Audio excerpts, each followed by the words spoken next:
ازيكم عاملين ايه؟ يا رب تكونوا بخير وبصحة وسعادة يا رب. هنعمل بقى اشطوطة المانجا بطريقة سهلة جدا وسريعة. ما ينفعش طبعا الصيف يعدي علينا من غير ما نعملها. هعملها على طريقتي بطريقة سهلة جدا، مش تاخد معاكي وقت خالص وطعمها خطير. تابعي معايا الفيديو. هنبدأ نعمل الكيكة بتاعتنا. انا معايا 3 بيضات درجة حرارة المطبخ، تمام؟ يعني ما يكونوش ساقعين، تكوني مطلعهم من التلاجة كده قبلها بنص ساعة.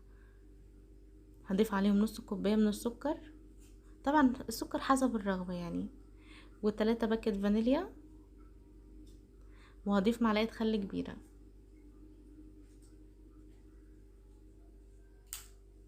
وهبدأ بقى اخلط المكونات بتاعتي كويس جدا لحد ما السكر يدوب والخليط يفتح معانا.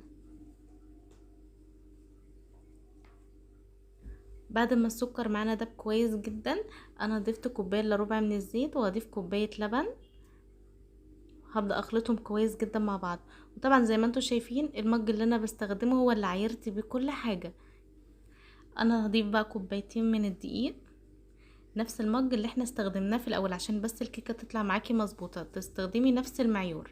وضفت كيس من الكيك شيف، لو عندك بيكنج باودر تمام، بس انا بستخدم كيك شيف في الكيكه بيبقى احسن يعني. هبدا بقى اخلط المكونات كويس جدا. طبعا بنمشي في اتجاه واحد عشان بس الهواء ما يدخلش الكيكه بتاعتنا وتبوظ. تمام. انا معايا القالب بتاعي دهناه زيت، وطبعا الفرن كان يعني قبل ما ابدا في الكيكه كنت سايباه شغال. وهنا ما شاء الله الكيكه بتاعتنا بعد ما طلعت اللهم بارك، عايزه اقول لكم ريحتها حلوه قوي وطالعه هشه بطريقه روعه بجد. على ما الكيكه تبرد بقى هنعمل الكريم شانتيه. انا معايا كوبايه من الكريمه، هضيف عليها كوبايه من الميه المتلجه. تمام. عايزه تستخدمي لبن تمام، بس انا بستخدم ميه متلجه بتبقى حلوه قوي.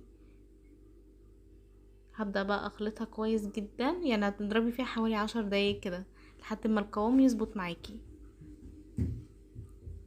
اهم حاجه اللبن او الميه يكونوا متلجين زي ما انتوا شايفين ما شاء الله.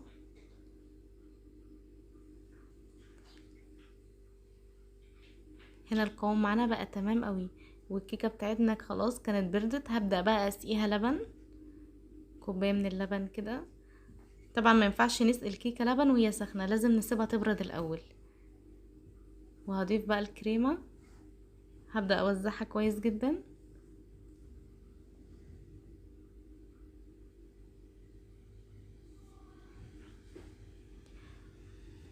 هسيبها بقى ترتاح كده في التلاجة، يعني عشان الكيكه تتماسك هسيبها مثلا حوالي ساعتين.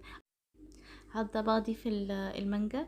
هنا بقى مش عندك مانجا ممكن تستخدمي طبقة جيلي. حابة هنا بقى تضيفي المانجا زي ما انا عاملاها كده. انا ضربها في الخلاط من غير مية خالص، يعني بيور. دي مانجا صافي اوكي.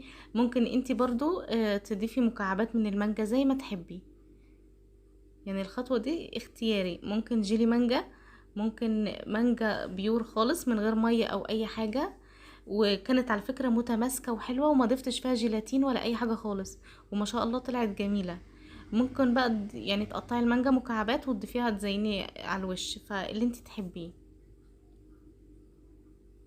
كده خلاص بعد ما وزعت المانجا كده على الوش، بتسيبها في التلاجة مثلا ساعة كده ولا حاجة او ساعتين عشان تتماسك. وهنا ما شاء الله عايزة اقول لكم والله العظيم احلى اشطوطة مانجا عملتها. بجد طعمها حلو جدا والكيكة بتبوش في البق. يا رب الفيديو يكون عجبكم، يكون كده خفيف على قلوبكم. يلا اسيبكم في رعاية الله وحفظه، واشوفكم في فيديو جديد.